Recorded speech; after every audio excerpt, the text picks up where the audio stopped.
हाँ जी स्टूडेंट्स, ये आपके बुक में ही एग्जाम्पल नंबर 3 है।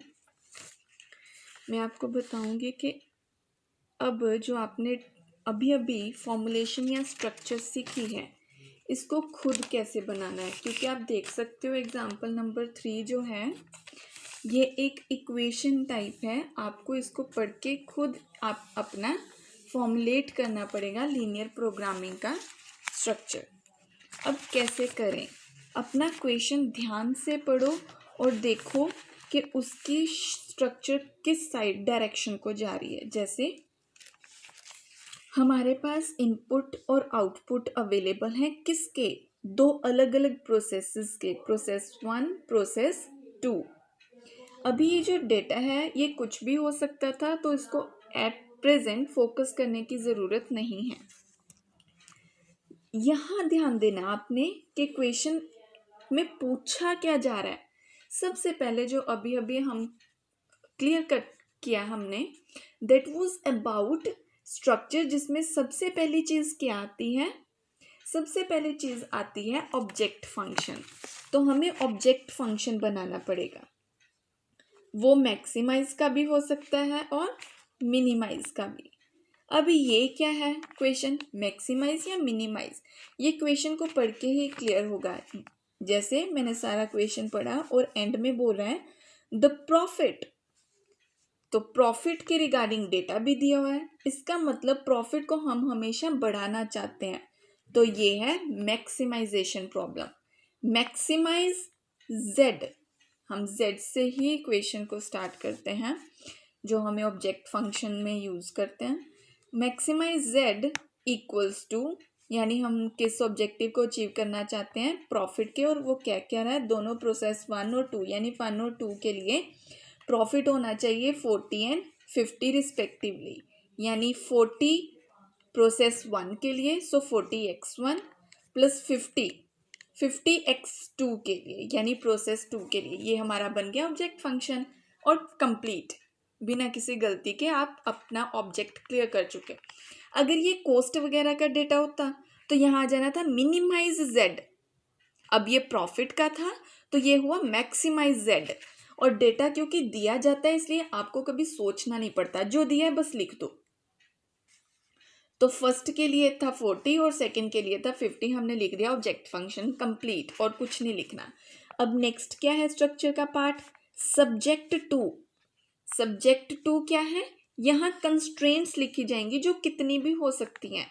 कंस्ट्रेंट्स मतलब वो लिमिट्स जिसमें रह के आपने अपने ऑब्जेक्ट को पूरा करना है, अचीव करना है, और उसके लिए आपको पढ़ना पड़ेगा कि कंस्ट्रेंट्स बताई क्या गई हैं।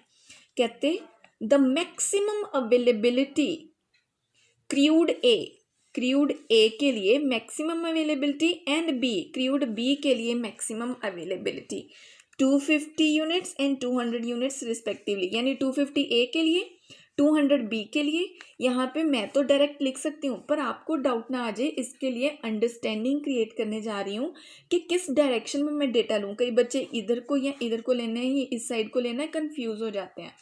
याद रखो उसने पूछा क्या है, उसने कहा है ए और बी। ए किस डायरेक्शन में है, वर्टिकल, वो 250 यूनिट्स ए की बोल रहा है 250, और 200 यूनिट्स बी की कह रहा है 200, यानी हम इस डायरेक्शन को वर्टिकली डेटा लेने जा रहे हैं। तो मैं कंस्ट्रेंट 1 बनाने जा रही हूँ 6x1 प्लस 5x2। ये समझ आ गया मैंने 6 और 5 ही क्यों उठाया, क्योंकि ए था और ए की डायरेक्शन वर्टिकल है, हॉरिजॉन्टल नहीं। अगर वो हॉरिजॉन्टल होती वो 6 3 6 9 4 वेरिएबल के साथ बनना था, पर अभी इसकी डायरेक्शन वर्टिकल है तो ये 6 और 5 दो वेरिएबल से बना। तो 6x1 5x2, यहाँ पे 250 आना है क्योंकि उसने बताया हुआ है 250 जो मैंने लिखा।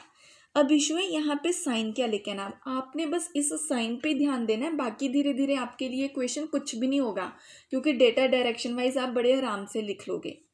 यहाँ पे मैं क्या लेके आऊँ, यहाँ पे लेके आना है बताए हुए टर्म के अकॉर्डिंग। उसने कहा मैक्सिमम अवेलेबिलिटी, यानी जो मर्जी कर लो, आप इससे ज़्यादा नहीं ले सकते, मैक्सिमम इतना, यानी इतना या इससे कम।